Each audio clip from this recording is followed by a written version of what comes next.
Prime Minister who's lost control of everything. He's lost control of the borders, lost control of immigration, and lost control of spending. Show how weak he is. He actually has to read a script just to talk about his tiny 2-month tax break. I know the Prime Minister said that he'll leave the economy to bankers. Well, the bankers are sure rolling in cash, collecting interest on the national debt that he has already doubled, while Canadians line up at food banks. Canada has seen its fair share of political clashes, but the live confrontation between Prime Minister Justin Trudeau and Conservative leader Pierre Poilievre was on another level. In a moment that left viewers speechless, Poilievre tore into Trudeau's policies with ruthless precision, leaving the Prime Minister cornered and visibly rattled. This wasn't just political theater. It was a full-blown exposure of the cracks in Trudeau's leadership, his government, and his party. In this video, we'll break down the key moments of this explosive exchange and what it means for the future of Canadian politics. Stick around as we break down every shocking moment of this explosive showdown. Food banks. Right. The question, though, was about the size of the deficit. You cannot run a $500 billion G7 government if you don't know anything about the finances. Hey, quick favor before we move on. If you find this political content interesting, go ahead and like the video and subscribe to the channel. Most of you watch without subscribing, and it's free, but it helps us out so much. Have you done it yet? Thanks a ton for the support. Now let's get back to the video. Prime Minister who's lost control of everything. He's lost control of the borders, lost control of immigration, and lost control of spending. Recently it came to light that the deficit is much bigger than his finance minister reported in the recent budget. As Trudeau stumbled through half-hearted responses, Poilievre delivered blow after blow, targeting Trudeau's handling of immigration, the economy, national security, and his strained relationship with his own party. The Prime Minister, once a beacon of confidence and charisma, looked more like a deer caught in headlights, struggling to defend an administration that seems to be crumbling from within. This was a wake-up call for Canadians. The issues raised by Poilievre aren't mere talking points. They represent deep-seated problems that threaten the stability and prosperity of Canada. From the skyrocketing cost of living to national security threats and internal party rebellions, Trudeau's grip on power appears weaker than ever. And the man exposing these flaws? Pierre Poilievre, a force to be reckoned with and perhaps the future leader Canada desperately needs. But how did we get here? What led to this political spectacle that has left Trudeau speechless and his party in disarray? Let's break it down. To show how weak he is, he actually has to read a script just to talk about his tiny 2-month tax break. My question a moment ago, though, was about the deficit. He admits that deficits contribute to inflation. We now have reports from the parliamentary budget officer that he appointed showing that the deficit is far bigger than he advertised in his last budget.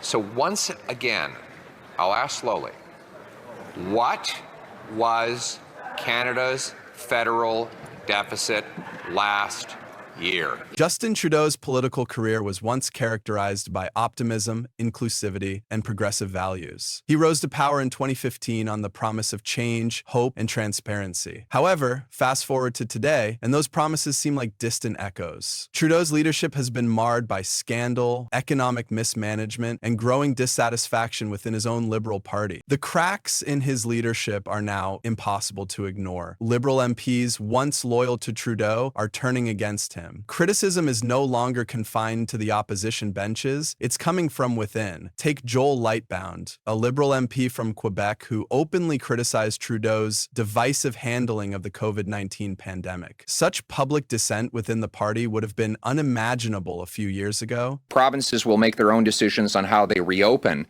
but we don't want the federal programs to ban businesses in those provinces from doing their important work. So, for example, if businesses open in Saskatchewan, but the government of Canada tells them you can't open and start attracting revenue or you'll lose your rental subsidy, then many businesses will effectively be banned for financial rather than public health reasons from going forward and working. Even more damning is the return of Jody Wilson-Raybould, the former Justice Minister Trudeau ousted during the SNC-Lavalin scandal. Her explosive tell-all book has reignited scrutiny over Trudeau's ethics, painting a picture of a government plagued by internal corruption and manipulation. Well, thank you, Mr. Speaker. I would ask that the record show that I abstain from voting on that matter. The reason for my abstention is that the matter in part has to do with me personally, and I do not think that it is appropriate for me to vote on a matter that has to do with me personally. But internal dissent isn't Trudeau's only problem. The Canadian public is growing increasingly frustrated with his leadership. His failure to control spending, manage the borders, and address skyrocketing inflation has left Canadians disillusioned. Trudeau's approval ratings are plummeting, and whispers of a leadership challenge within the Liberal Party are growing louder. For who could replace Justin Trudeau as Liberal leader, in your mind, who is the best contender to lead the party that is in disarray right now?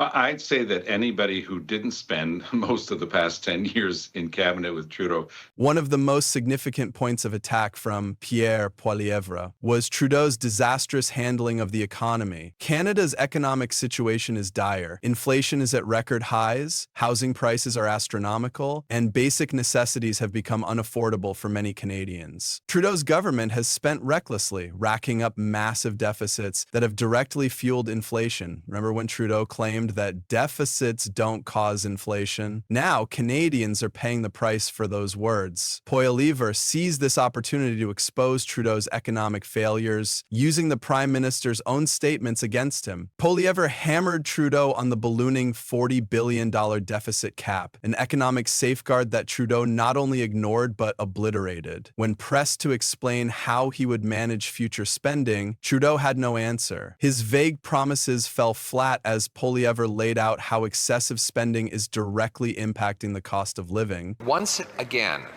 I'll ask slowly, what was Canada's federal deficit last year? Housing is another crisis spiraling out of control. Trudeau promised affordable housing for all, yet cities like Toronto and Vancouver now rank among the least affordable in the world. Young Canadians have given up on the dream of home ownership, while renters are struggling to make ends meet. Trudeau's response? More empty promises and ineffective policies. When we successfully renegotiated NAFTA and protected Canadian jobs, protected steel workers and aluminum workers, protected our supply managed sectors and agricultural workers, protecting Canadians from one coast to coast to the coast, from coast to coast to coast.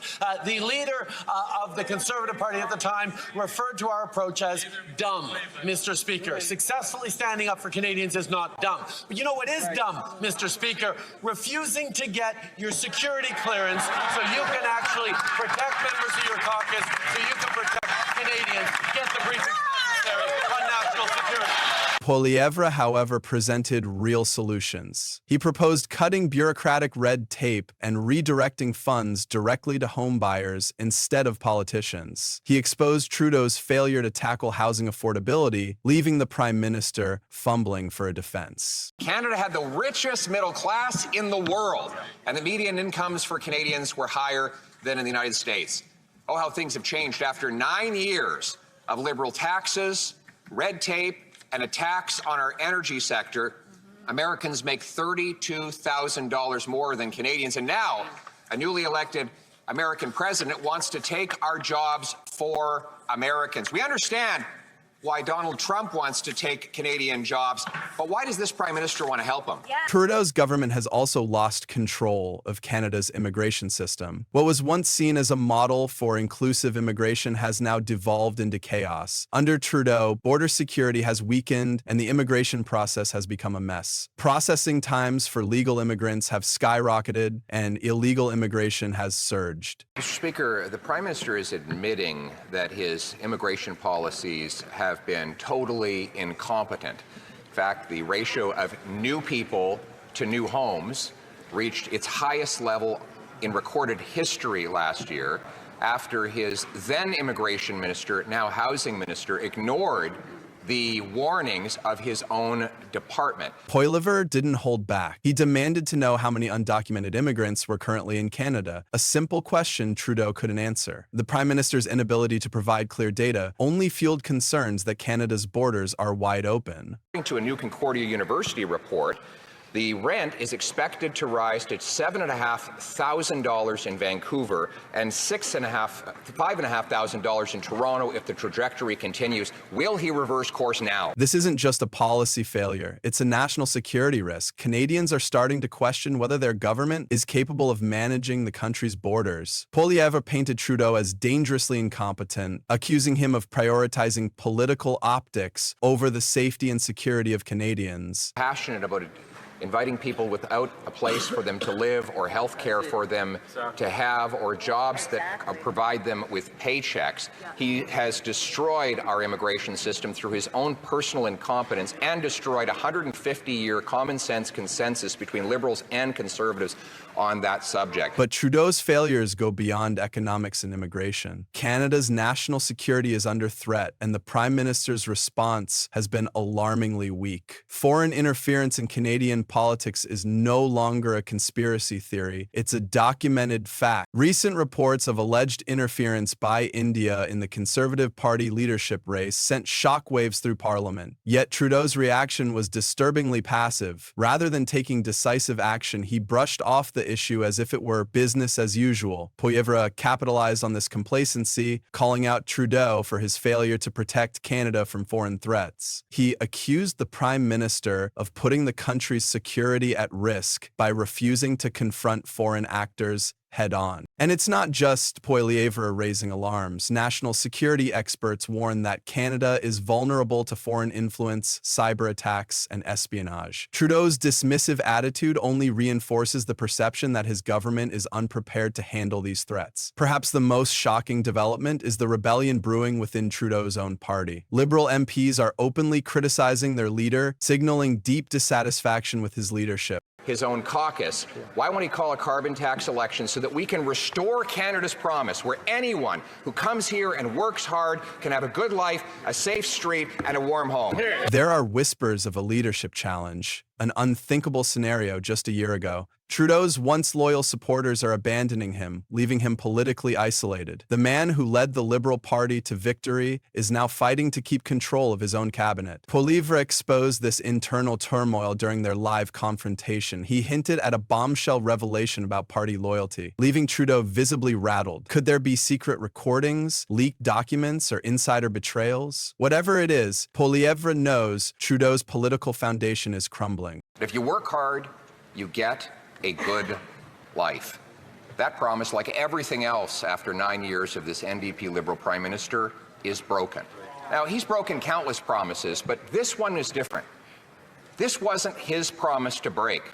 It belonged to all of us. In this brutal showdown, Pierre Poilievre did more than just challenge Trudeau. He exposed him. Trudeau's economic mismanagement, immigration failures, and national security weaknesses were laid bare for all Canadians to see. This wasn't merely a political debate. It was a defining moment for Canada. Trudeau's inability to defend his record, combined with growing dissent within his party, signals a leader on the brink of collapse. What Trudeau said during his press conference yesterday will be clipped by the other candidates and probably by the Conservatives. And it's, look, Chrystia Freeland was the closest partner I've ever had in politics. She's been there with me, side by side for the past 10 years, agreeing with everything that we've done. So Trudeau was trying to say, look, she might have been self-serving and stepping down and saying, oh, she didn't like the gimmicks that we'd come up with to try to, build our favorability ratings back up. But she's been there every step of the way. Canadians are waking up to a harsh reality. The country needs strong, decisive leadership. Pierre Poilievre has positioned himself as that leader, unafraid to speak hard truths and offer real solutions. Justin Trudeau may still hold the title of Prime Minister, but after this confrontation, his grip on power has never looked weaker. And if this trend continues, his time at the top may soon come to an end. The question now isn't if Trudeau will fall. Let us know what you think about this developing story. Leave a like and subscribe to our channel. Watch more videos here for the latest insights.